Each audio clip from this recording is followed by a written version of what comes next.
सोलापूर शहरातील केगाव येथील भारतरत्न इंदिरा गांधी महाविद्यालयात दरवर्षीप्रमाणे याही वर्षी टेक्नो क्रेस्ट 2026 या भव्य राष्ट्रीय स्तरावरील तांत्रिक महोत्सवाचे आयोजन करण्यात आले आहे। दिनांक 7 मार्च रोजी होणाऱ्या या राष्ट्रीय महोत्सवासाठी ऑनलाईन व ऑफलाईन नोंदणी प्रक्रिया अधिकृत सुरू झाली असून देश व राज्यातील जास्तीत जास्त विद्यार्थ्यांनी या टेक्नो क्रेस्ट 2026 यामध्ये सहभागी व्हावे असे आवाहन संस्थेच्या वतीने आयोजित करण्यात आले आहे। विद्यार्थ्यांच्या कल्पकतेला मिळणार हक्काचे व्यासपीठ। या महोत्सव माध्यमातून देश व राज्यातील अभियांत्रिकी पदविका, डिप्लोमा तसेच विज्ञान क्षेत्रातील विद्यार्थ्यांना त्याचे तांत्रिक कौशल्य आणि नाविन्यपूर्ण कल्पना सादर करण्यासाठी एक हक्काचे व्यासपीठ उपलब्ध करून देण्यास भारतरत्न इंदिरा गांधी अभियांत्रिकी महाविद्यालय येत आहे।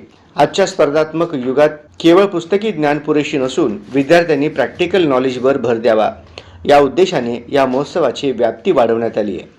या एकदिवसीय तांत्रिक महोत्सवात वैविध्यपूर्ण स्पर्धांची मेजवानी असणार आहे। यामध्ये प्रामुख्याने या national project, idea competition, robotics व ब्रिज मेकिंग, पेपर व पोस्टर प्रोजेक्ट, क्विज कॉम्पिटिशन, होरील मेकिंग, मॉडेल एक्झिबिशन असे या स्पर्धेचे विषयाचे आयोजन असून या महोत्सवात महाराष्ट्रासह कर्नाटक, तेलंगणा आणि विविध राज्यातून सुमारे 1500 स्पर्धक सहभागी होण्याची शक्यता असून या विजेत्या स्पर्धांसाठी सुमारे 1.5 लाख रुपयाची रोख पारितोषिके व सन्मानचिन्ह देण्यात येणार आहे।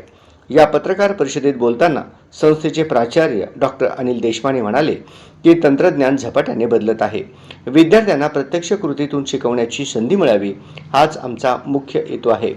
संस्थेचे अध्यक्ष इंजिनिअरिंग रवींद्र गायकवाड व सचिवा अनामिका रवींद्र गायकवाड यांनी आपले मत व्यक्त करताना सांगितले की हा केवळ एक कार्यक्रम नसून भविष्यातील तंत्रज्ञान एकत्र आणणारा एक विचार आहे। तंत्रज्ञान या देशाच्या प्रगतीचे मुख्य इंजिन आहे। विकसित भारत घडवण्यासाठी लागणारे तांत्रिक कौशल्य विद्यार्थ्यांना देण्याचा आमचा प्रयत्न आहे।